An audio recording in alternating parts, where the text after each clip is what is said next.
Hello, my name is Amelia Santos, and I am a current student in HMD 259 with Professor Salmons.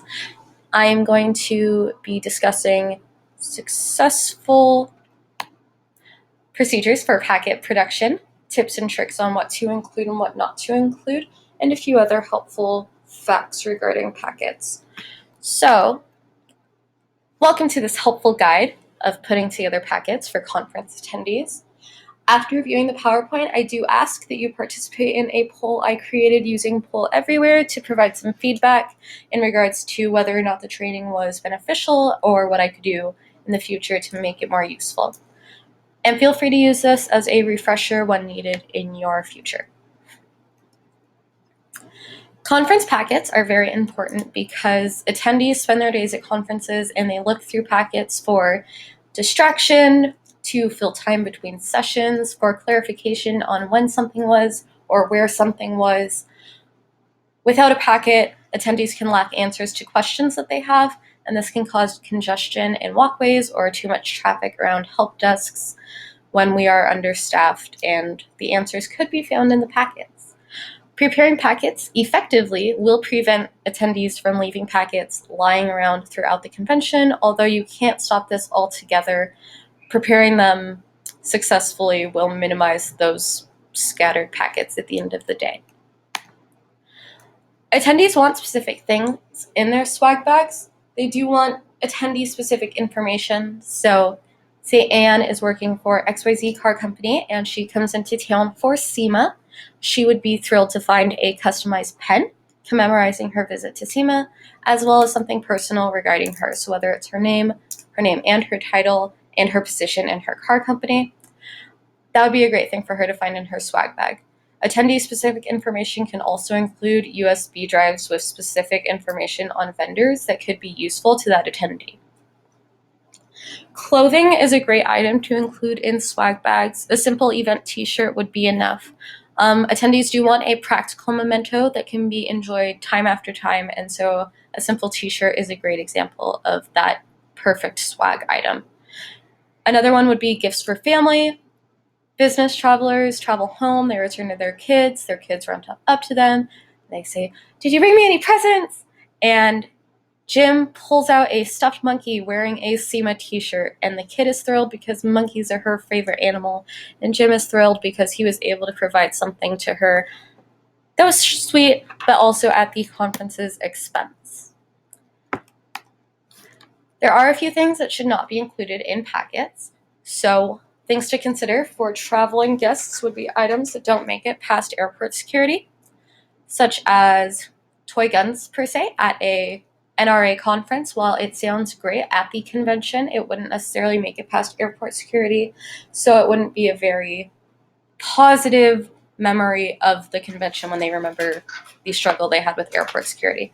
Another one would be personalized water bottles with the conference information on them, because these would be emptied out before boarding the airplane. If they are too big, they would most likely end up scattered throughout the conference. So while it is a good idea, it would be better to hand them out separately, not necessarily include them in the swag bag.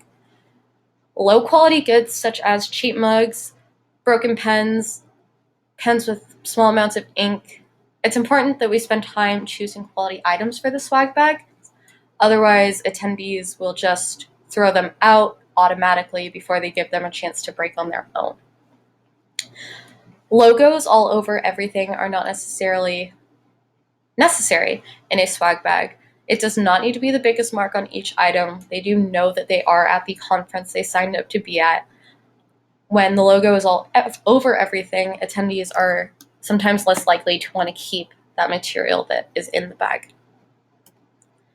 A good order for packet materials would be the most relevant information up top, where it can be seen and pulled out.